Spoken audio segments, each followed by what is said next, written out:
সি মানে তাই তাই বুলি কাক কৈছে আমাৰ জন্মস্থান মানে ভাৰত বা অসমক কৈছে কি বুলি কৈছে ৰিচ ৰিচ মানে কি সমৃদ্ধ সমৃদ্ধ মানে কাক বুজায় জীৱৰ মাটি গছ-গছনিৰে ভৰপূৰ হৈ থাকে ছবিখনত যদি আমি চাওঁ প্ৰথম ছবিত আমি কি দেখা পাই আছো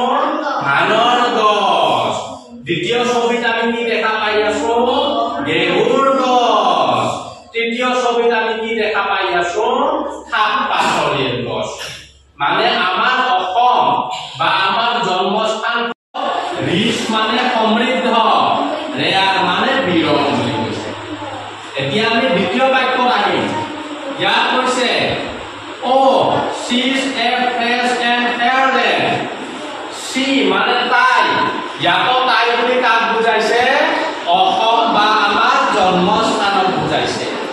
কি বুলি কৈছে অসমক আৰু আমাৰ জন্মস্থানক ফ্ৰেছ বুলি কৈছে ফ্ৰেছ মানে কি সতেজ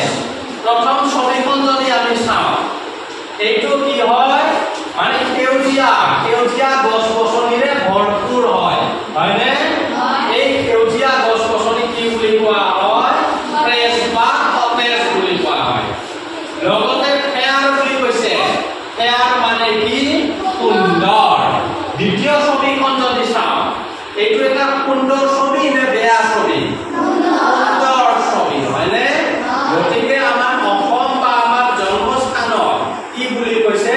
সুন্দৰ বুলি কৈছে এতিয়া আমি তৃতীয় বাক্যত আহিম she is a dear and rare land dear মানে কি প্ৰিয় dear মানে কি প্ৰিয় মানে আমাৰ অসম বা আমাৰ জন্মস্থানক কি বুলি কৈছে dear বুলি কৈছে মানে প্ৰিয় প্ৰথম ছবিখন যদি চাওঁ এইটো এটা গাঁৱৰ ছবি হয়নে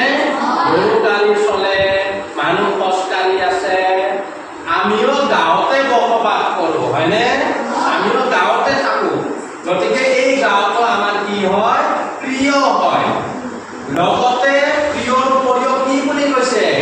ৰেয়াৰ ৰেয়াৰ মানে কি বিৰল মানে আমাৰ জন্মস্থানটো এটাই বেলেগ আৰু জাগাত নাই যেনেকুৱা তোমালোকৰ জন্মস্থান ভেটাঘাট ভেটাঘাট কেইটা আছে এটাই আছে আৰু বেলেগ জাগাত নাই গতিকে ভেটাঘাটক আমি কি বুলি ক'ব পাৰো বিৰল বঢ়িয়া ইয়াৰ পিছৰ লাইনত আমি আহিম ইয়াত কৈছে this native land of mine ইয়াৰ মানে হ'ল এই মোৰ জন্মভূমি মানে য'ত আমি জন্মগ্ৰহণ কৰিছো তাক কি বুলি কোৱা হয় জন্মভূমি আৰু ইংৰাজীত জন্মভূমি কি বুলি কোৱা হয় নেটিভ লেণ্ড কি বুলি কয় নেটিভ লেণ্ড আৰু আমাৰ জন্মভূমি কি আমাৰ জন্মভূমি অসম আমাৰ জন্মভূমি গতিকে ইয়াত অসমৰ এটা চিত্ৰ দিয়া আছে ইয়াৰ পিছৰ লাইনত আমি আহিম ইয়াত কৈছে no man then hearts are braver year